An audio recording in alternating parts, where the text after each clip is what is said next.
All right, we are back. Welcome to Midnight Magic Musings. I am still your humble host, the Lord Cephas. I am joined once again by the Earl of Florida. Earl, how are you on this beautiful evening? Well, it's gotten cooler down here when I shave the beard, so I'm a little chilly on my face. You're not the only one because the Wonder Twins also got shaved their bodies head to toe, and they're not really enjoying the cool weather either. And so they may end up on screen tonight as I have to love on them and keep them warm and keep them tight. But as I said, you have found us Midnight Magic Musings, episode number 35.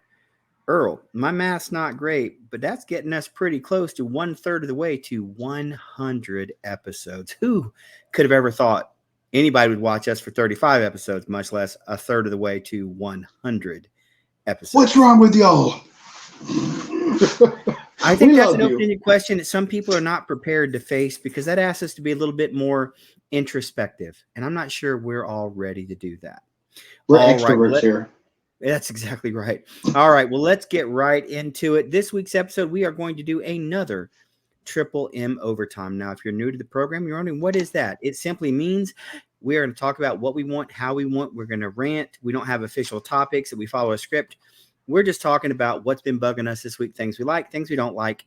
And here we go. And oh, by the way, if you really want to see a ranting worth a show, go back and watch episode 34 and see the Earl of Florida. It was basically his show all last week. It is up. You will find it on the YouTube channel. All right, Earl, are you ready to start us out? I have nothing prepared, but I guess I will. Wolfman, Blumhouse's Wolfman, originally had Ryan Gosling signed. It has been in, a stage of, limbo for 3 years, and now that it's finally moving forward, Ryan Gosling is no longer attached for the film. I wasn't excited when he was attached to the film because the last Wolfman was 15 years ago with Benicio del Toro and Anthony Hopkins, and I never watched that one because I don't care. So is this like a Wolfman, like thinking about the Universal monster movie? Exactly. Yep. But, I have to think, though, since it's being done by Blumhouse, they're more of a grittier, horror-esque, R-rated studio usually. So maybe we're going to go with some, down and dirty Wolfman. Maybe he got fixed and he's very mad. So I'm a little concerned when you use phrases like down, dirty, and Wolfman. I don't even know what any of that means. And quite frankly, I'm not sure I want to know what it means. I'm not sure the audience themselves feel this is safe to listen or to watch tonight with that time of discussion. But I'm going to let you have it anyway. I don't know if the Universal monster movies have a place in 2023. In 2024. I would hope they would. I don't know, man. I mean, you can CGI it up, but the story is still sort of kind of basic. Here's a guy who turned into a wolf man. Well, think about what they did with the Invisible Man. I didn't see it. What was it? 2 years ago? Thought it was funny. They took a different term on that. Instead of it being, a serum or anything like that, it was actually a suit the guy made that had hundreds and 1,000 cameras on, to capture every angle, so it could then, camouflage. You're thinking technology versus, science or, being struck by lightning while you're in the shower singing to the oldies. And not that that's necessarily been, but that could be an awesome superpower. I don't know what it would be. Drano Man. But either way, so, Blumhouse took a different direction with the Invisible Man. And I'm expecting probably a different origin story. And it's a modern take on it. So I'm interested, but I'm not interested enough right now to go buy a ticket. Although it is supposed to be ready to roll by October 25th of 2024. So that means the director, the new actor, they got to get going. The stories better be written because if they're coming out, that's less than a year away. Now, is this in the same vein as what they tried to do with Tom Cruise back in? No. That was Universal, The Mummy. I think that was 2017, so maybe. It doesn't tie in with that at all. This is a standard. No, it's not. It's not the Universal horror franchise where you're potentially looking at that and what was it? The vampire one with the solid brother off of Fast and the Furious movies, Luke Evans. Yeah, so it's not. It wouldn't be a part of that monster verse of Universals. This looks like it's Blumhouse, so they're their own entity. So it's going to be a little gritty, is what you're probably saying. You know, I really had high hopes for the Universal franchise, for the monster franchise. I know it didn't work out, but being of the age where I am, where watching those movies, you know, when you're little, it seems sort of taboo and cool because you want to get jump scared and all of that. I was really had high hopes that it would accomplish more. Unfortunately, that really wasn't. Do you remember the old Price is Right? And you had the yodeler, the hiker, going up the thing, and he'd get to the end and he'd fall off. Yeah, that bothered me as a child. That's kind of how that movie ended up. It just kind of went off the cliff, and it's like, as Dr. Cox would say in Scrubs, no. Well, I mean, if you've seen the movie, then you know that this actually is a pretty good. Hold on. Wow, it's like Batman jumping off of a tall building in the Batman. Wow, that's an interesting way to fly and land. But he didn't land. He landed all right 3 or 4 times on his way to actually coming to a complete stop. Well, look, Blumhouse tends to do very well financially because of the budgets they operate under. We saw what happened with some of the more recent releases like Five Nights at Freddy's. So, hey, I give them all credence, and they'll probably be successful until they prove me wrong. So who am I to say this won't do well? They'll probably find a way to get. You know what? We've talked about it so often for so many months, going back for probably the entire time. If you can control that budget, keep it around 20-25 million. It's a horror movie coming out in October, not like the Haunted Mansion, Disney. You were talking about, you were pointing all fingers at you. Stop it. But it's a horror movie coming out in October. When else are you supposed to come out with a horror movie? Middle of July. That's what I found out this year. Yeah, that's what we all found out. And I bet the Disney stockholders were loving it, like McDonald's. Anywho, that's all I had to talk about with Wolfman. All right. Well, I'm going to take over from here. Something I found pretty fascinating. Okay. We know that there is going to be, at some point in time, probably, a Stranger Things season 5. Well, you know, there's a lot of stuff. There are books, there are comics, there are all different types of lore that are out there, but they actually have an official extension of the Stranger Things universe. And that is, they are producing a stage performance, a theater performance, something called Stranger Things, The First Shadow. Now, this is Netflix's first theater production, and it's actually going to be a prequel to the whole idea of Stranger Things. It takes place there in Indiana, and you have younger versions of some of your main characters. You have Hopper, who has a much younger character. You have Bob, who is going to be in it. You have Joyce. You have a young boy who will one day be Vecna. So they're really going to push back into that. And they say it touches on a bunch of different themes and ideas that the show will continue to explore. Earl, I got to tell you, of all the possible ways of extending the story or breathing more life into the franchise, the last thing I would have picked would have been a theater production. But you know what?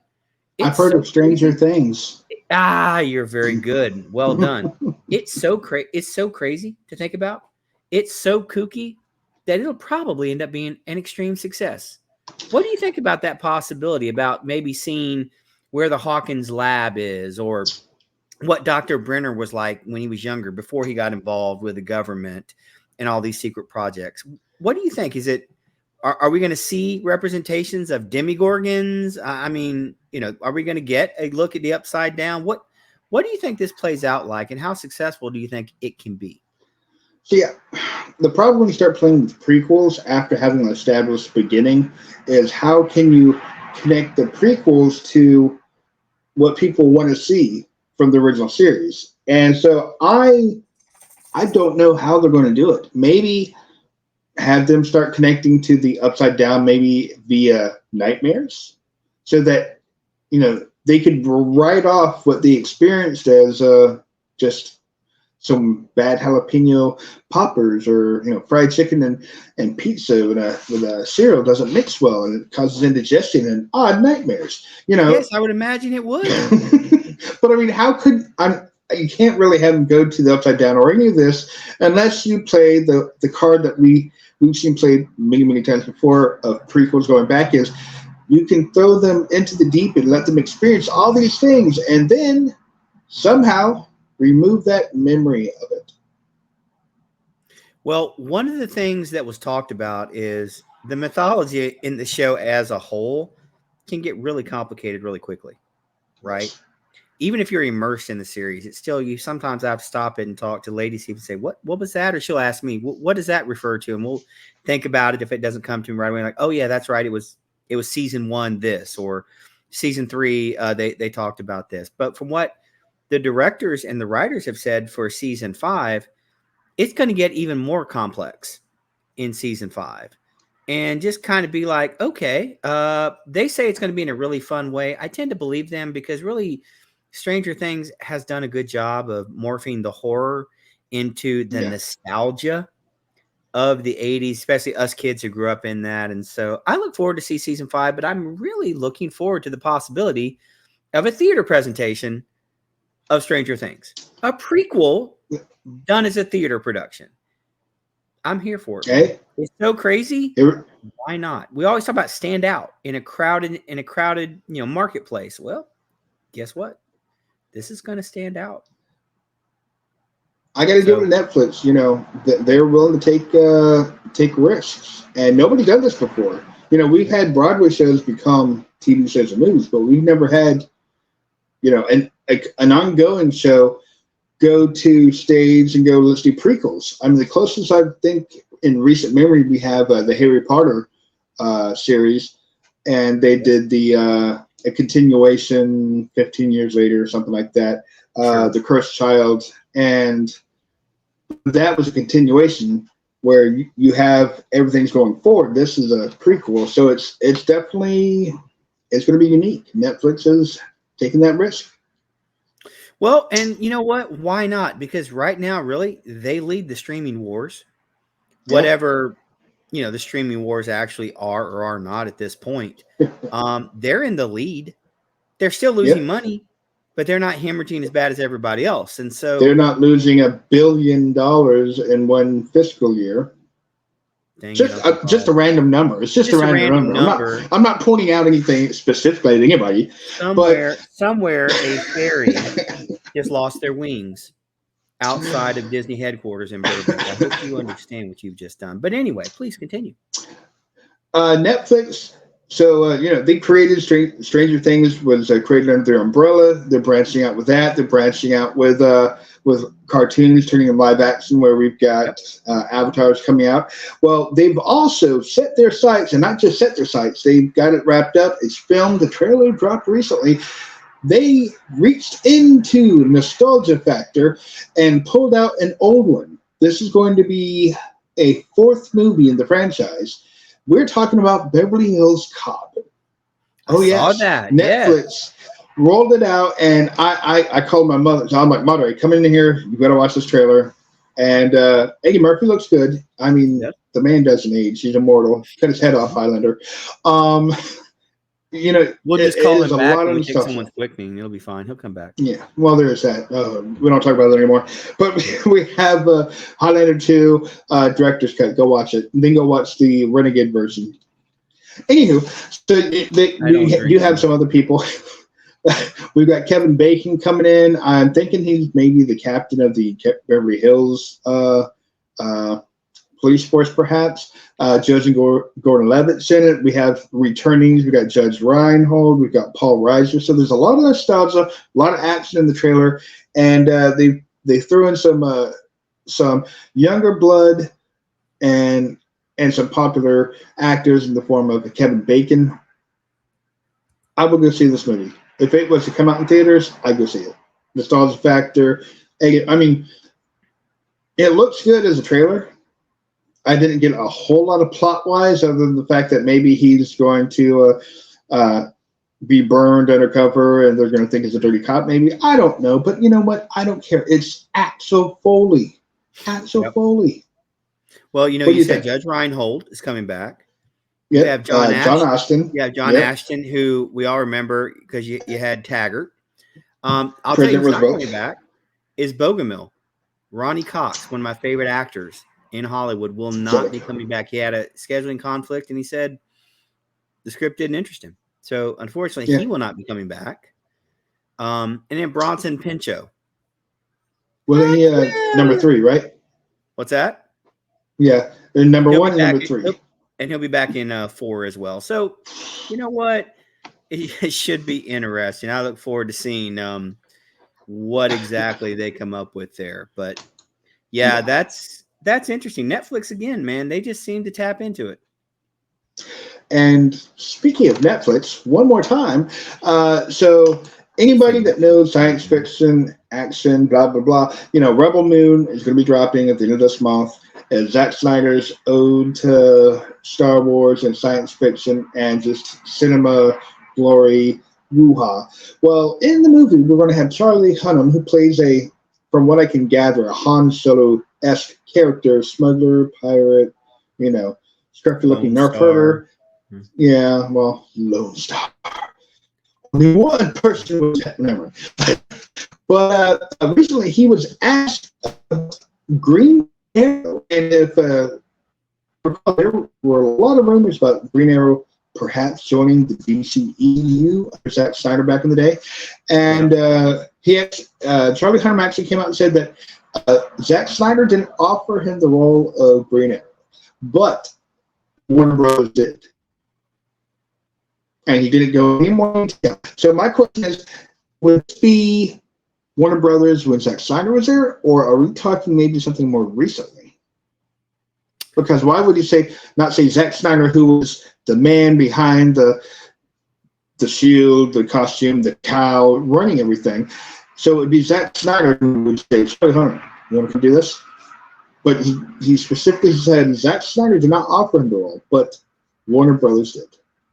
What does that mean? Now, he said he wasn't interested in it. He said, green's not my color. Spandex isn't going to look good. And he said, no, thank you. I'm not interested.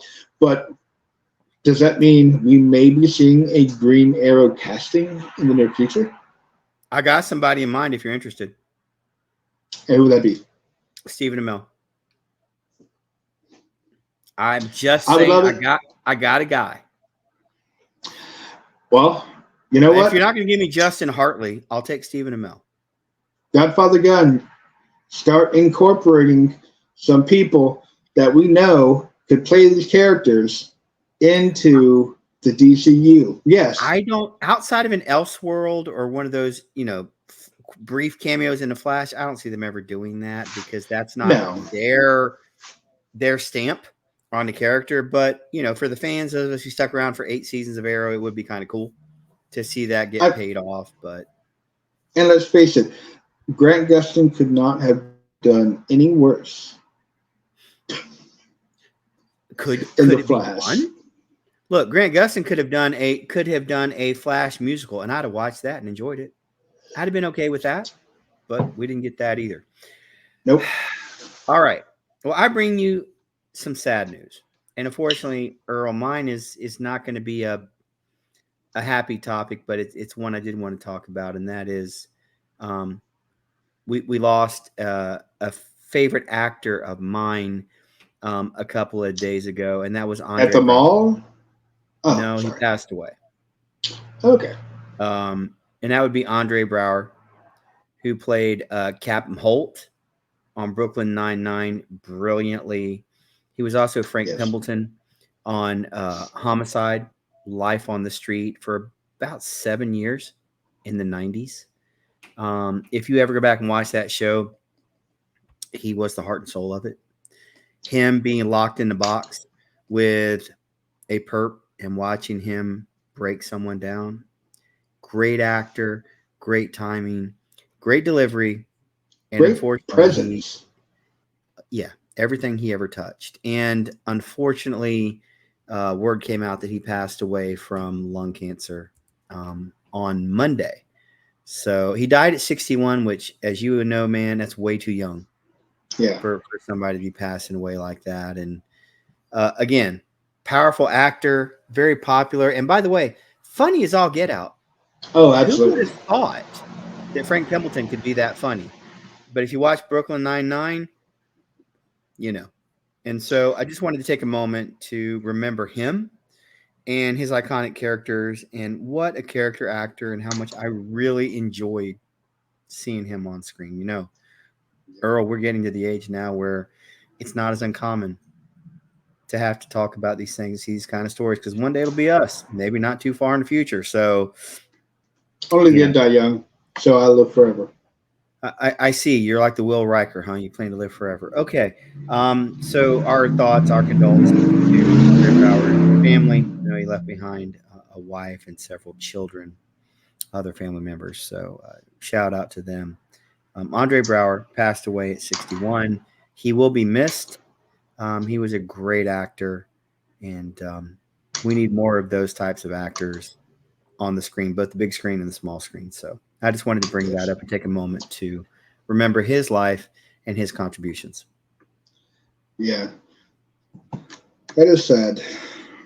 Well, you know, you start hitting an age, man, where you start looking around going, man, I'm getting old. How do you know? Because you can judge it based off of what's going on in the world. I know it sounds silly, but you really do hit that age where you start seeing more and more happen. Yeah. And unfortunately, you know, this is where it is. All right. Do you have another one you want me to go?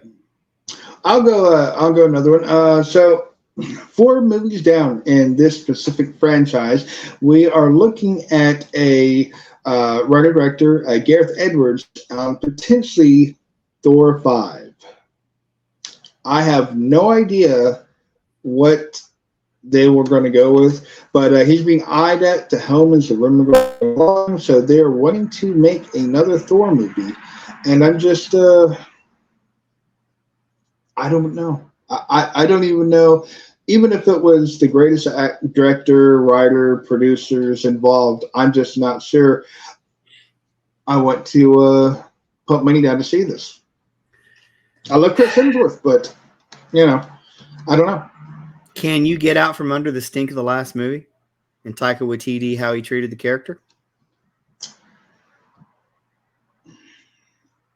I mean, that's the question, isn't it? I don't blame Taika yeah. Waititi for not trying.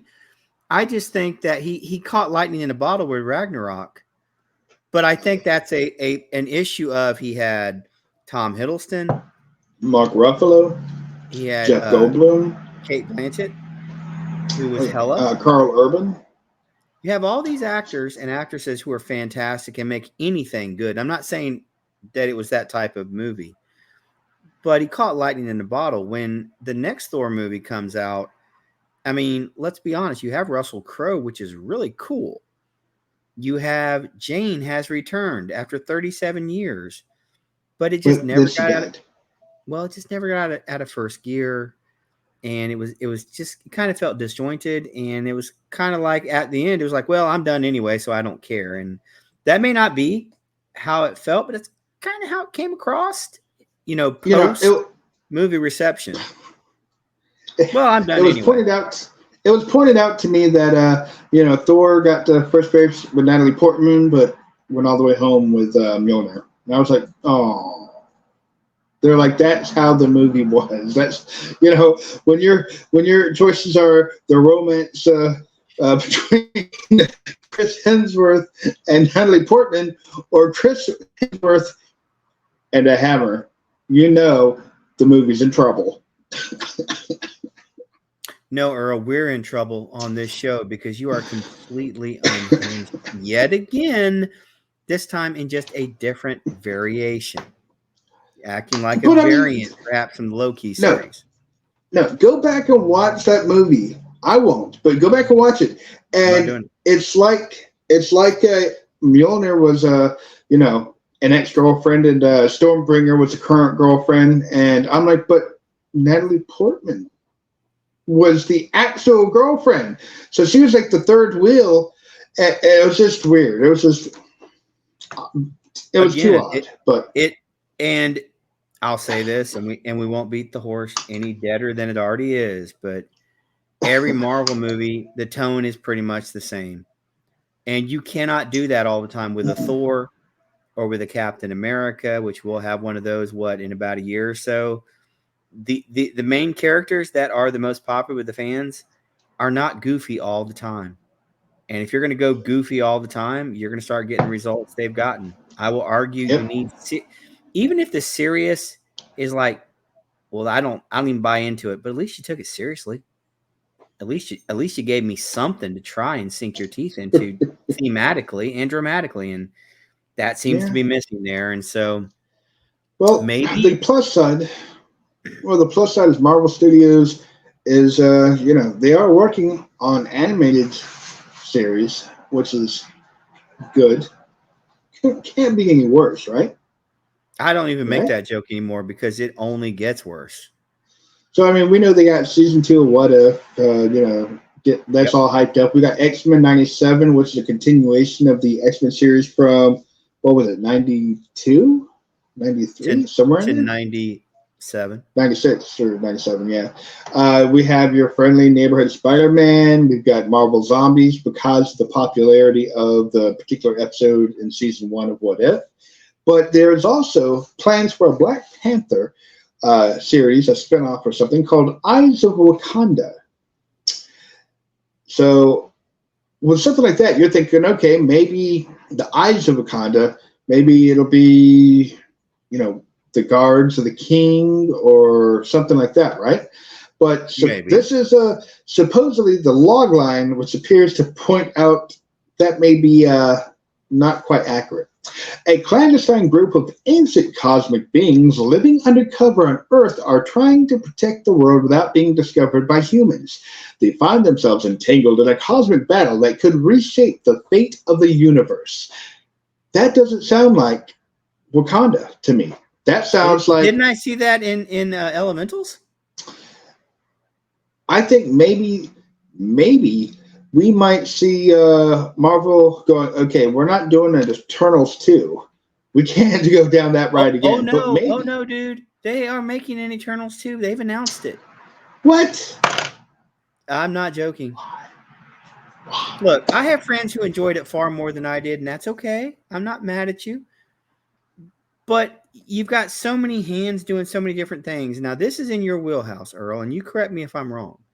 You are one of those, you are one of those folks who like the Star Wars novels, all the different variations of it. You had Rogue Squadron, you had the Thrawn books, you had all these different pockets in the universe. Now they're legends, right? It's ridiculous. Yeah. But you were steeped in that stuff, and so it was okay to have all those little pockets everywhere because they loosely connected here and there and everywhere. Yeah. But when you made all of it not count anymore and said, this is all that counts, and it's completely different than what everyone who is at that level of fandom knows, it causes backlash because you train the fans to be that way. It all matters. It's all interconnected. They did that with Marvel for 20 some odd movies. And then all of a sudden, and by the way, I have no problem with standalone stories that lead to something. I'm not saying that. But you trained me that everything ties into everything else. And that's actually not true. Yeah. You can have a standalone story with a cut scene at the end because that's what they did with Thanos. He doesn't show up until Guardians 1. And it really isn't even about Thanos. Yeah. It's about Ronan the Accuser. And the fact that he hauled off and he hammered somebody's head about 14 spins when he hit him. Darn impressive. Hammer time. Lee Pace. I love that man as an actor. He was really good. But my point is, it used to make some sort of sense. Now it's just not making sense. And we're sitting here talking about movies, number one. But number two, movies about aliens. Heroes who have been gummed up with serum and now have super strength and all these different things. And we somehow accept that and it makes sense. But what we're talking about now makes literally no sense based on the premise you've given us previously. It just doesn't work. And once you train a fan base, that's what they know and what they love. Well, And when you change it, not everybody responds well to it. I think you need to point out what you mean by the Eternals not making sense. The Eternals. I said elementals. I'm sorry.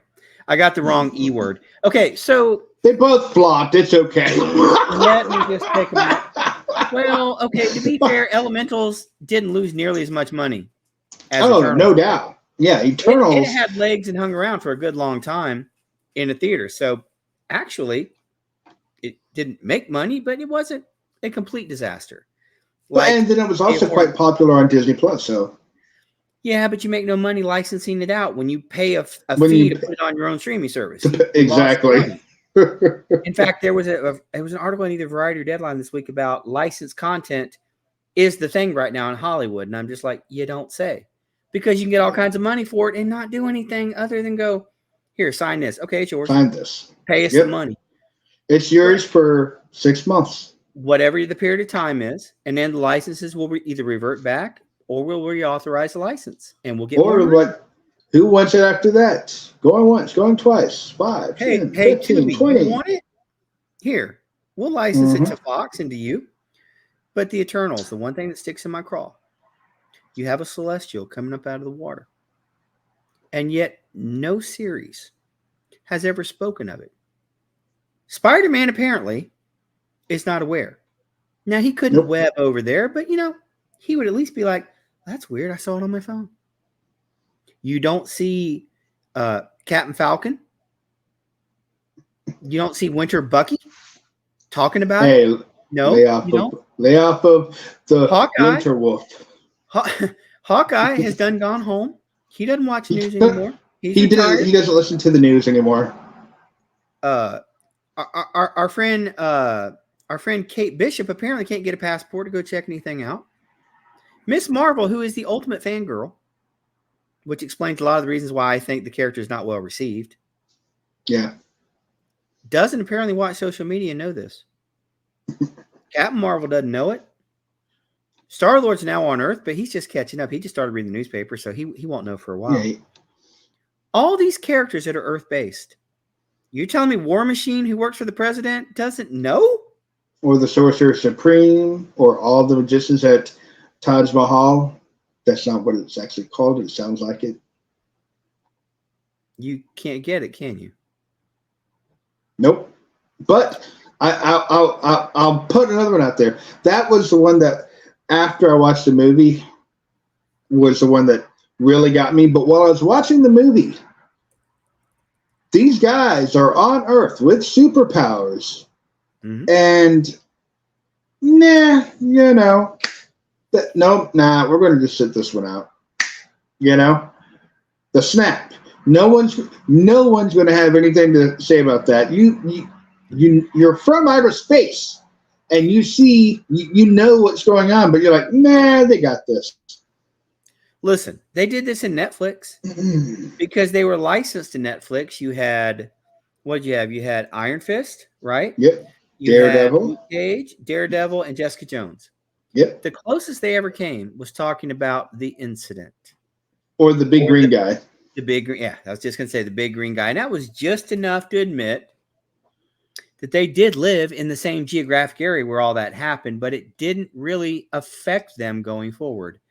Well, I think the reason the Netflix grouping that you just named and the Punisher worked so well disconnected is because they aren't these big heroes that go trapezing. They're about their home, their city, their neighborhoods. So they're focused on them. So I think with the Netflix series, that is completely understandable if they're like, some celestial's hand or body started coming out and it's dead.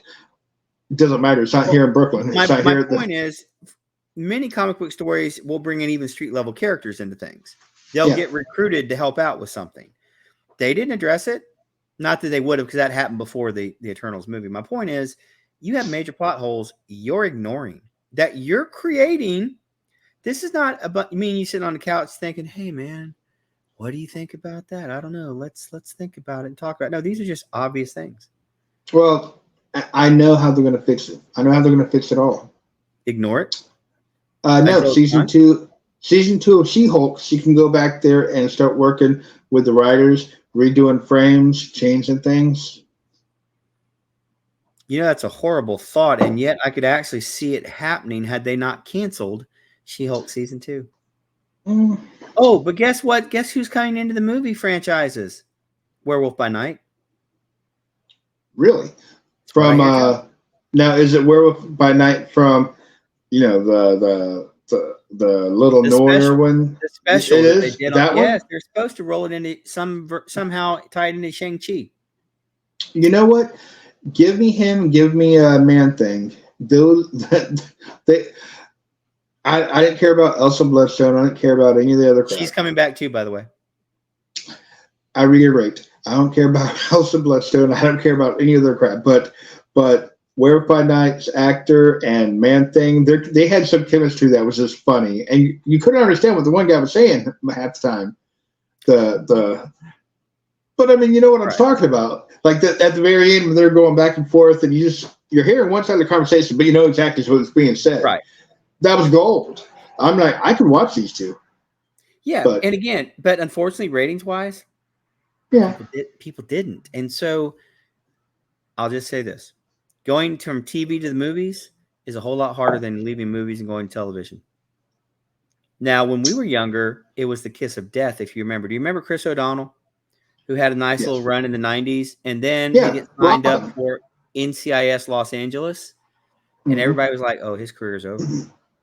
He went down. He relegated down to television. And yet they had like a 14-year run on the show. He did very, very well for himself. Well, he also did it before it became a thing. Exactly. Now you look at it, you got Donald Sutherland, who's in Bass Reeves, who we're going to review on the site, Lady Cephas and I. You've got Dennis Quaid in that. Look at Sam Elliott in the Yellowstone prequel. Heck, Yes. Kevin Costner, who was the focal point of Yellowstone. You have all these famous actors and actresses. Helen Mirren. Are you kidding me? It's acceptable today to go back and forth. How do you say Helen Mirren, not say Harrison Ford? You're fired. Because I watched Indiana Jones 5, at least the first hour and a half, and I just don't talk about him right now. We're not on speaking terms. I'm only But 56 minutes in. I know I've got you beat by that extra 40 minutes. Yeah, but almost half of what I saw was the beginning 20 minutes. So I'm still leaning toward that. What's bad? You got further, so you're like, no. Yeah, it was a no for me, dog. Maybe I'll finish it one day. Just say I did it because of my OCD personality. But other than that, no, I'm not watching it. It's okay to go back and forth now, but I don't know that you can start in TV and take that character into film, unless it's a stunt cameo in something. You know, like MacGyver and MacGruber. Okay, I get that. Yeah. But beyond that, I think the methodology is flawed. And if the people don't see it at home, they're not going to the theaters, pay money to see it. When I can pay $9.99 at home, why should I come pay $20 a head? You know, it's interesting you Not say being this. smart, dude, but think about, and we cover this on the site. Think about all the years we watched wrestling. Remember when the pay-per-views were $30? They started out as $9, then they were $19, then they were $29, $39, $49. WrestleMania would be up to like $79, $89. And you know what? People buy pay-per-views every flipping month. And then one day, they come up with the WWE Network, $9.99. Gets now don't call them pay-per-views, they're premium live events. Got to get the nomenclature right. Yeah. So let's say one day the network gets sold and they're like, oh, we're putting our pay-per-views on ESPN Plus. Think the fan base are going to go back to paying $29.99 on top of a subscription? They do it for UFC. They do it for UFC. You have to have an ESPN Plus subscription, and you pay for the UFC pay-per-view as well. Yeah. I don't think it's the same fan base. I think once you've trained people a certain way, it is very hard to change the way they look at things and the way they react to things. And I think Marvel's kind of in that place where they're now a victim of their own success. And now without a lot of success, they're just victims. They're just getting run over. You know, Marvel's been trying to do this interconnected universe, and between the TV series and the movies, and we can say this ain't working too well. You know, you can keep them in the same universe, but keep them separate. Right. And that worked for Netflix. That worked for them with Punisher and Daredevil season 1, 2, and 3. Punisher season 2. Even Jessica Jones did well. Luke Cage. Yep. I'm leaving one And intentionally you may off the continue list. to leave him out, even though I did like him as an actor. I did. I admit that. You know what? Game of Just love me. Thrones. That's all I can say. Just love me. That's all you can do. So, but we can see the flaws. We can see the problems. We can see the issues where you're trying to take, Kate Bishop and move her up. You're trying to take Miss Marvel and move her up. And these things are having issues, but James Gunn thinks he can do what Marvel is failing at. And I'm not sure. I mean, if he manages to knock this out of the park, then my hat, my fedora, whatever, my whistling mohawk thing is all off to him. But it doesn't. Well, that takes me to my next thought, and that is Aquaman 2 is coming out. Jason Momoa was on Good Morning America this morning in Times Square. That's my go-to morning show when I'm getting dressed to see what news I should ignore. Oh, I thought it was Jason Momoa. He's my go-to morning wake up.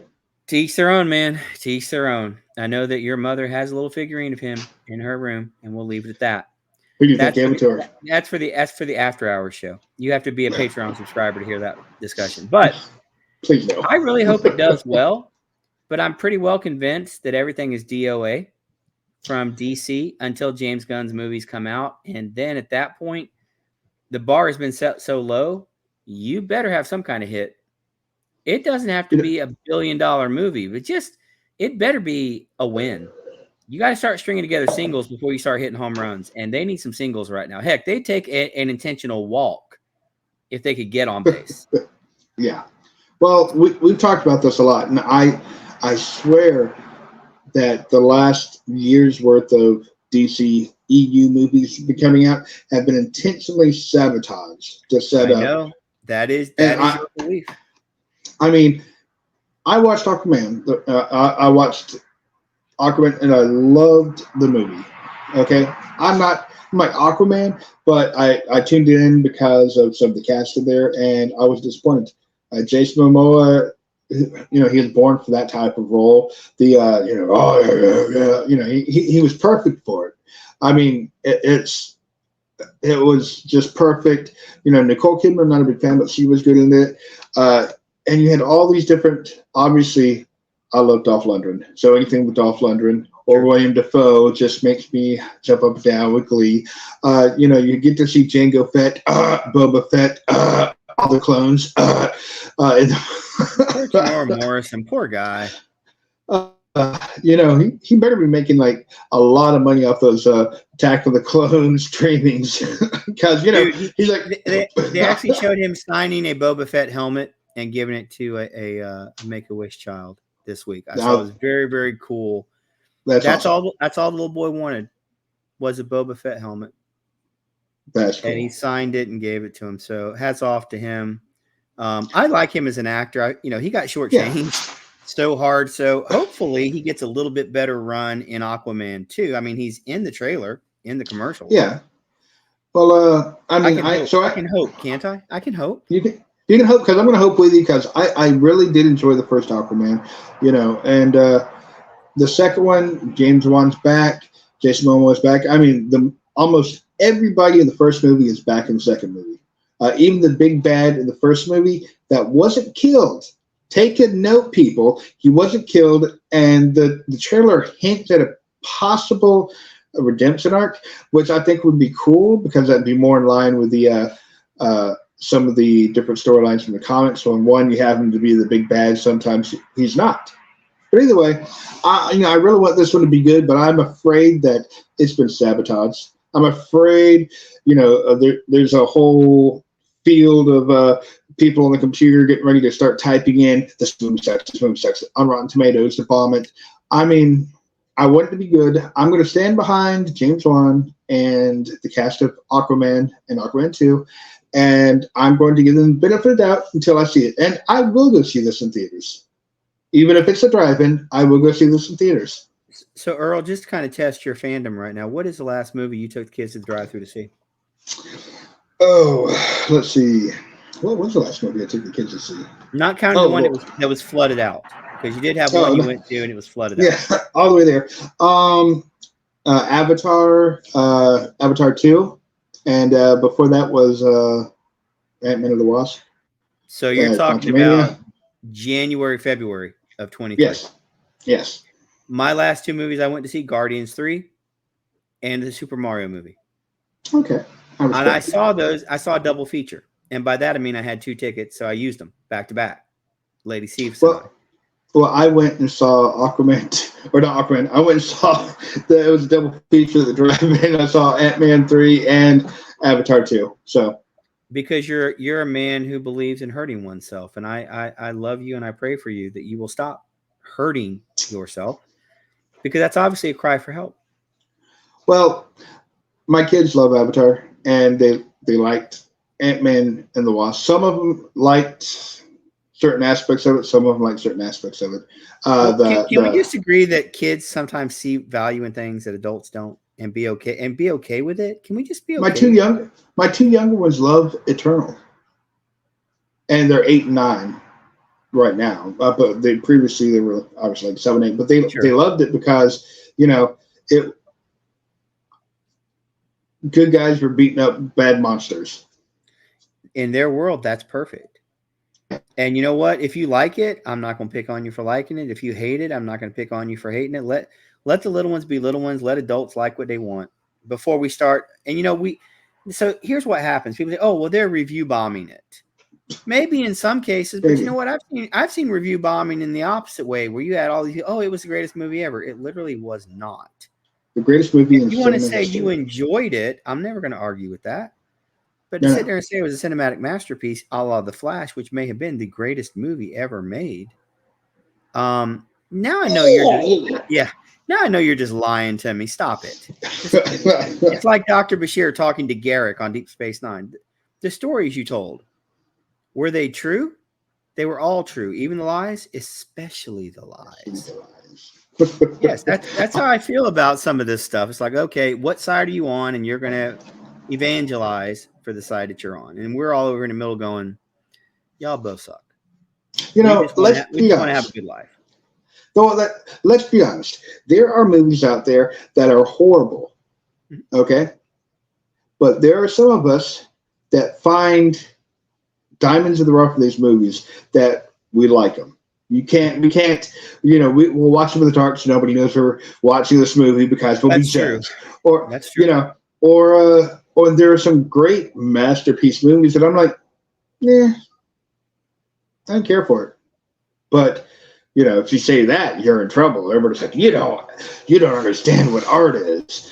There's a movie that came out with Matt Damon and Pedro Pascal, the Great Wall, Right. being the Great Wall of China. And in the movie, they're literally fighting monsters that look like the deviants from Eternals, and with bows and arrows and swords from the Wall of China. That's the whole reason the Wall of China was built, was to keep these monsters in. And they trained to take out these things, and it was just ridiculous. It was like Robin Hood meets Starship Troopers, and I love it. If I see it on, I'm watching it. Mm-hmm.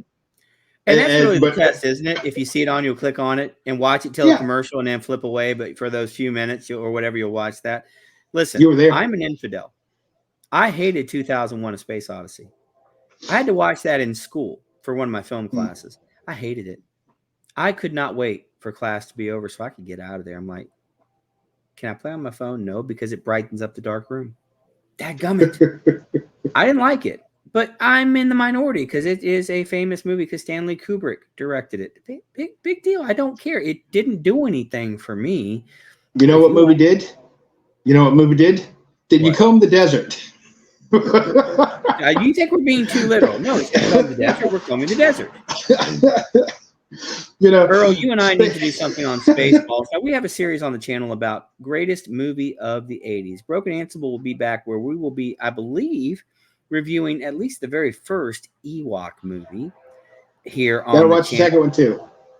I probably have to do that as well. But we should totally review Spaceballs. I would love to. Spaceball, because we could have merch. We can watch Spaceballs the movie. Spaceballs That's right. the cereal. How can we be watching the movie if we're still making it? Because what's happening is now. That's right. But when is will then be now? Soon. How soon? When? Yes. Oh my gosh, that's good stuff. We may just have to do one of those recordings one evening just cause. But again, we're not a channel that's all about negativity. We try to find the positive and everything, but there are times where I'm like, nah, suck just sucks sometimes. Too much with it. Do you have any other topics you wanted to bring forward tonight? I could do a few. We were just talking about Avatar. We know he's still working on it. He's getting the what was it? 2, 3, and 4 were filmed simultaneously, yes. And the latter half of number 4 wasn't filmed simultaneously because there's a substantial time jump so the kids can, the younger characters in the movie can obviously age up. But he is getting closer to saying it's coming. It's coming soon. So, I look forward to it. I'm not a diehard, but I do look forward to it. It's a visual spectacle, especially when you see it on the big screen. It is something else. We also have Kung Fu Panda. Jack Black is back as Poe, but not as the Dragon Warrior. Ooh. So I don't know who else is going to be coming back from the Furious 5. They've been missing in action, so I don't know if that's just the story evolution moving on, or if it's a character obviously missing in action. So I don't know, but it's interesting. Poe is no longer the Dragon Warrior, so this will probably be the passing of the torch, the baton of power, whatever you want to call it, the scepter, to the next generation, so they can stop paying Jack Black a lot of money.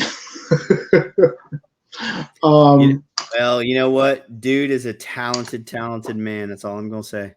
Yeah. And, we do know that Marvel and Sony is still working on Spider-Man 4 with Tom Holland. The perks to that is Tom Holland wanted a break after Spider-Man 3 from being Peter Parker.